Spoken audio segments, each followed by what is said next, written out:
What is up, everyone, and welcome to a very special edition of The Danny Show. I'm your host, Daniel Cody. This is where I give commentary and reviews on all things wrestling. Thank you guys so much for joining. Before I get started with the reason why I'm here, I got a couple of quick announcements I want to give to you. First and foremost, I know this Saturday is Bad Blood, which means somewhere between late Saturday morning and early Saturday noon, I will be releasing a top 10 countdown on my top 10 favorite matches that have happened in my former hometown of Atlanta as we gear up for Bad Blood in Atlanta this Saturday. But for now, something else to help us gear up for Bad Blood. This today is my top 10 favorite Hell in a Cell matches of all time. But before I get to that, let me just give you a quick question. Now, if you haven't already, I have seen, and I would encourage you to go see, the Netflix series with Vince McMahon. Now, I have seen all episodes, and I want to ask you, the fans, would you like to have my opinion about the series? Let me know your thoughts in the comments. But for now, let's get down to one of my favorite matches of all time, Hell in a Cell. Now, let's start at number 10. We have Triple H versus Shawn Michaels in one of the longest Hell in a Cell matches, one of the most longest, most brutal, bloodiest matches. This ironically took place at Bad Blood 2004. Triple H and Shawn Michaels were the top two guys of Raw at the time, one of the top two guys of Raw, top people of Raw, and they had one of the greatest rivalries. They were once best friends, but they turned into bitter enemies, and the only place to settle it was inside Hell in a Cell. We saw stairs, chairs, tables, ladders, lots of bleeding as well. The only thing I'm surprised we did not see was Triple H's sledgehammer. But nonetheless, after a couple of pedigrees and surviving a couple of shots of sweet chin music, Triple H was able to win the match. However, both men had to be carried out of the arena that night with a little bit of assistance. They walked on their own 2 feet, but they needed assistance. It was that brutal. Next, we go to Hell in a Cell 2017 from Detroit, featuring The New Day versus the Usos before Jay went yeet. By the way, congratulations. Tonight, we're going to see the newly crowned Intercontinental Champion on Monday Night Raw. But this was the first ever official televised tag team match to take place inside Hell in a Cell, and it did not disappoint. Now, it was supposed to be a tag team match in 98 with Undertaker and Stone Cold Steve Austin, but the match got interrupted as Kane and Mankind fought Stone Cold on the outside. The Undertaker would appear in the ring and just beat the holy helicopter out of Paul Bearer. So it wasn't an official tag match, but this was, and it did not disappoint at all. This was the first Hell in a Cell match where we saw musical instruments and colorful kendo sticks. The next time we saw colorful kendo sticks was when the Demon Finn fought Edge at WrestleMania 39. But nonetheless, this was a great match. We saw Xavier Woods overcome handcuffs. He kept fighting with handcuffs. And of course, that would be his downfall because due to double splashes with chairs, the Usos would win the match and regain the SmackDown Tag Team Championships in what was one of the greatest tag team rivalries on SmackDown with the New Day and Usos. Speaking of rivalries, we go to number 8. We have the man Becky Lynch versus Sasha Banks 2 years later at Hell in a Cell 2019 in Sacramento, California. And to be quite honest with you, this match, in a lot of people's opinions, should have been the main event because on paper, Seth and Bray Wyatt, God rest his soul, aka The Fiend, was supposed to fight Seth right there, was supposed to fight in the main event for the WWE Championship. But because WWE referee had stopped the match due to certain actions, the match was cut off. The fans were outraged and they ended up chanting AEW, which is something you don't want. But that did not happen in our earlier match that night that featured the women's two force of the horsewomen, Becky Lynch versus Sasha Banks. And to think this whole thing started over a chair. And keep that fact in mind because we would see chair shots and kendo sticks, and eventually Becky Lynch would win the match, retaining her Raw Women's Championship.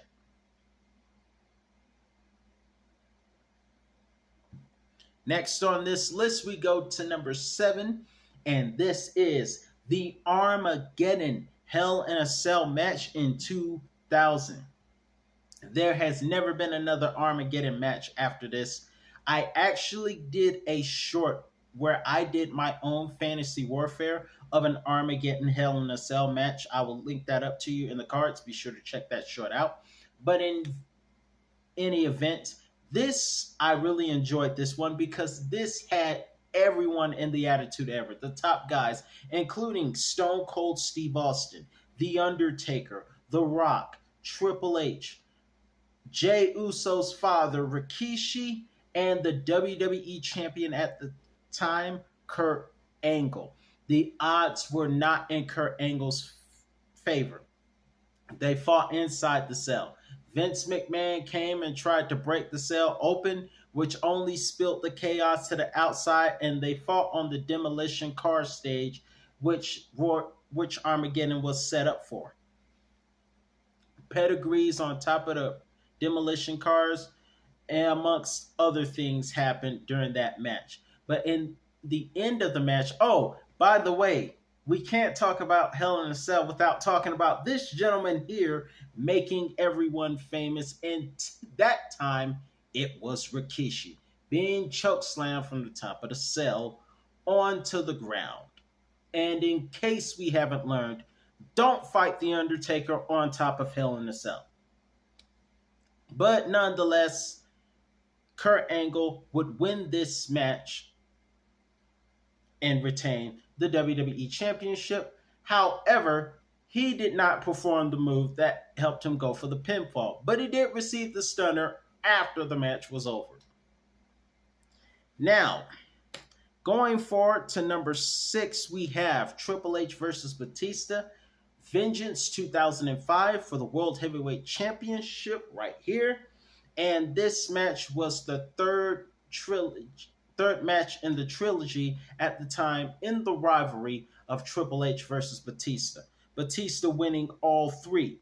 WrestleMania 21, Backlash, and this was the final match, and it was great. We saw sledgehammers, chains, and fun fact, we would see a steel chain used that very same year in a Hell in a Cell match in December involving The Undertaker and Randy Orton. But in this match, which took place in Las Vegas, home of WrestleMania next year, it was brutal, but it was awesome. We even saw a steel chair wrapped in barbed wire. And with the attempt to use a sledgehammer gone bad, Batista would give the Batista Bomb and retain the World Heavyweight Championship and then go on to reign as WWE World Champion on SmackDown. Next, at number 5, we cannot talk about Hell in a Cell without talking about The Undertaker versus Mankind, 1998 in Pittsburgh, Pennsylvania, home of Kurt Angle. The match itself was brutal, but the fact that these two men were able to continue, The Undertaker already had a broken foot, but they went and climbed the top of the cell. Mankind got thrown off. Jim Ross's reaction was perfect. He must not have known it was going to happen because his reaction was perfect. The way he called that match was great. We even saw him get saw The Undertaker choke slam Mick Foley through the top of the cell. Everybody thought Mick Foley was dead.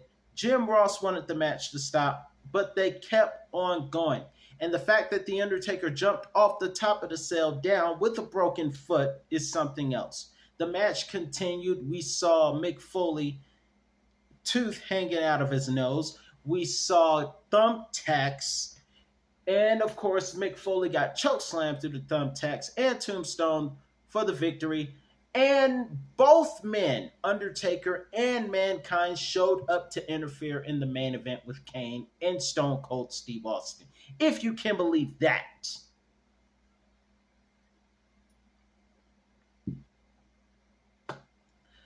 Next on this list, Undertaker is the master of Hell in a Cell.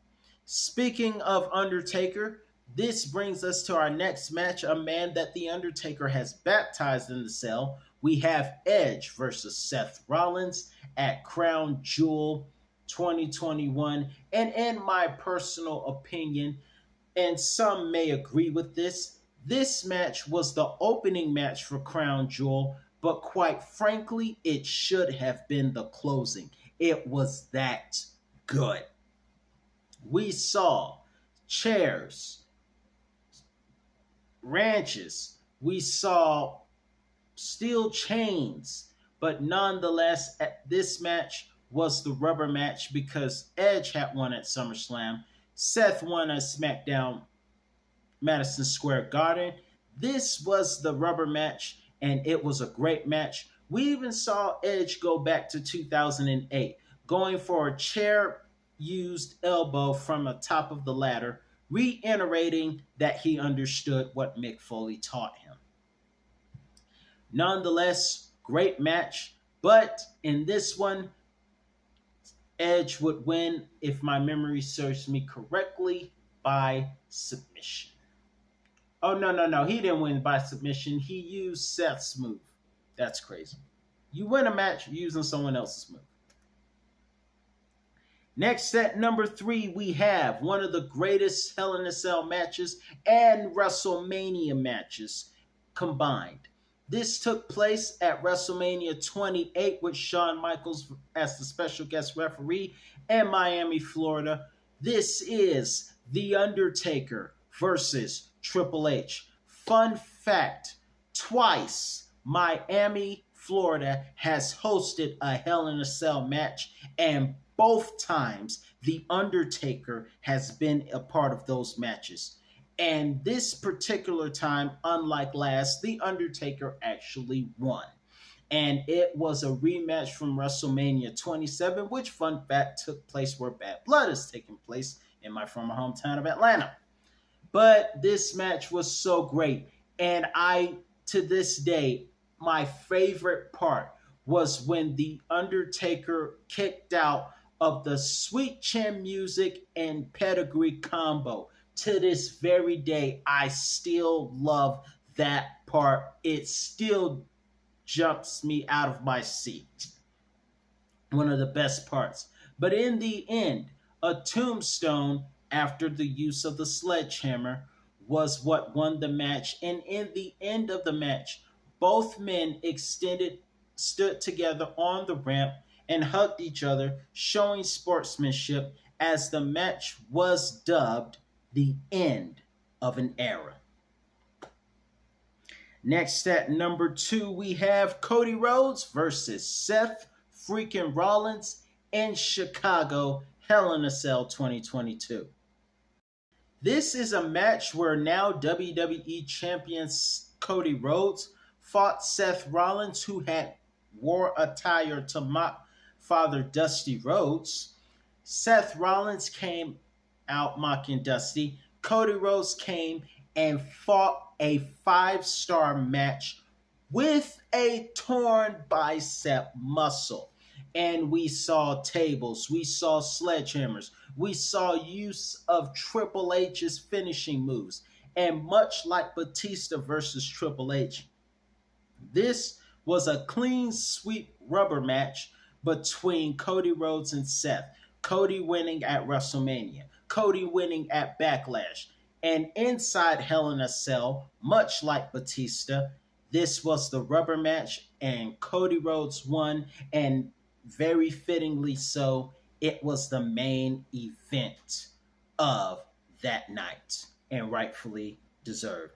And Cody won that match. Now let's get into another 5-star match. This is the first ever Hell in a Cell match, which was between The Undertaker and Shawn Michaels at the first ever Hell in a Cell, at the first ever Bad Blood. And much like Becky Lynch and Sasha Banks, this whole thing started over a chair shot.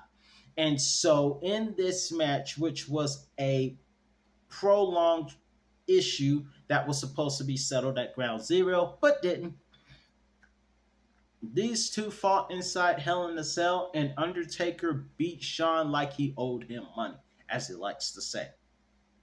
Shawn Michaels did try to put up a fight, but after knocking the referee out and beating up the cameraman, the cell was open. Shawn tried to escape, and he ended up doing more harm than good. The Undertaker would throw Shawn through the cell door on the outside, causing Shawn to bleed.